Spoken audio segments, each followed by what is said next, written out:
बॉलीवुड की दुनिया में रेखा और अमिताभ बच्चन को लेकर और उनकी प्रेम कहानियों के बारे में आपने कई बातें सुनी होंगी, मगर आज हम आपको जिस किस्से के बारे में बताने जा रहे हैं उसके बारे में बहुत कम लोग जानते हैं। नमस्कार दोस्तों, आज हम आपको बताने जा रहे हैं कि जब जया बच्चन से छुपकर जब रेखा पहुंची थी अमिताभ बच्चन से मिलने अस्पताल में।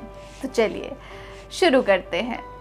सदी के महानायक अमिताभ बच्चन आज जिस मकाम पर हैं उसे हासिल करने के लिए उन्होंने अपनी जान की बाजी तक लगा दी थी।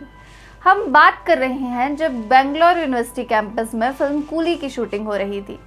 उस समय किसी को ये नहीं पता था कि अमिताभ बच्चन इस शूटिंग के दौरान मौत के कगार पर खड़े हो जाएंगे। मशहूर लेखक यासिर उस्मान की किताब रेखा कैसी पहली जिंदगानी में उन तमाम पहलुओं का विस्तार में वर्णन किया गया है जिसे जानने के बाद आप एक पल के लिए स्तब्ध रह जाएंगे। फिल्म कूली की शूटिंग के दौरान अमिताभ को फिल्म में विलन का किरदार निभा रहे पुनीत इस्सर की पिटाई करनी थी। पुनीत इस्सर मार्शल आर्ट्स में चौथी डिग्री का ब्लैक बेल्ट रह चुके थे।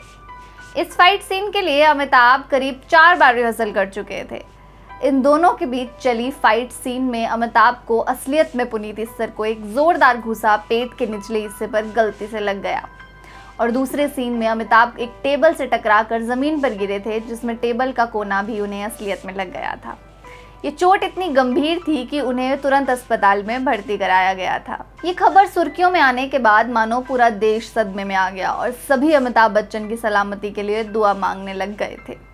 अमिताभ को उस समय बेंगलोर में से मुंबई ब्रीच कैंडी अस्पताल में लाया गया था, जहां अमिताभ के मुताबिक वो लगभग कोमा जैसी हालत में थे और कुछ पल के लिए ऐसा लग रहा था कि वो मौत की कगार पर खड़े हैं।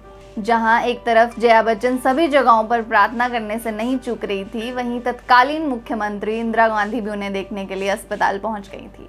कहा जाता है कि इंदिरा गांधी के बेटे और अमिताभ के मित्र राजीव गांधी ने इस खबर को सुनने के बाद अपना अमेरिका जाने का प्लान रद्द कर दिया था और अमिताभ की खबर लेने आ गए थे। बॉलीवुड के तमाम मशहूर हस्तियों को अमिताभ से मिलने दिया जा रहा था, मगर जया बच्चन ने रेखा को अमिताभ से मिलने पर पाबंदी लगा रखी थी। ऐसे में मिलने की कई कोशिशों के बाद एक दिन रेखा सूरज उगने के पहले उठी और सफ़ेद साड़ी पहनकर अस्पताल पहुंच गई।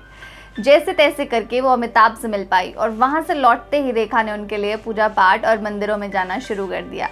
उन्होंने उज्जैन के महाकालेश्वर की पूजा की, तिरुपति में गई और नंगे पांव कई पहाड़ियों पर चढ़ी। बता दें कि इस दौरान अमिताभ बच्चन को करीब 100 चाहने वालों ने अपना खून दिया, जिसमें से 80 बोतल खून अमिताभ को चढ़ाया गया था, मगर इनमें से एक चाहने वाले के खून में हेपेटाइटिस बी का वायरस था, जिसकी वजह से साल 2000 में जांच के दौरान पता चला कि हेपेटाइटिस बी की वजह से अमिताभ को एक लीवर काफ़ी प्रतिशत खराब हो चुका था।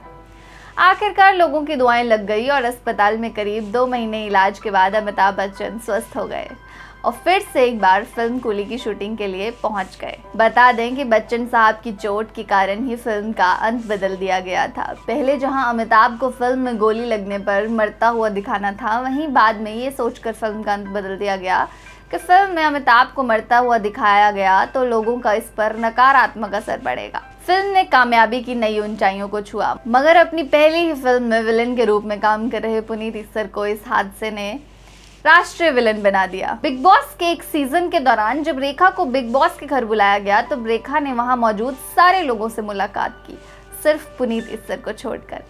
दोस्तों, अगर आपको हमारी ये जानकारी अच्छी लगी हो तो कृपया इसे लाइक और शेयर ज़रूर कीजिएगा और कमेंट बॉक्स में इसके बारे में लिखकर अपनी प्रतिक्रिया ज़रूर दीजिएगा।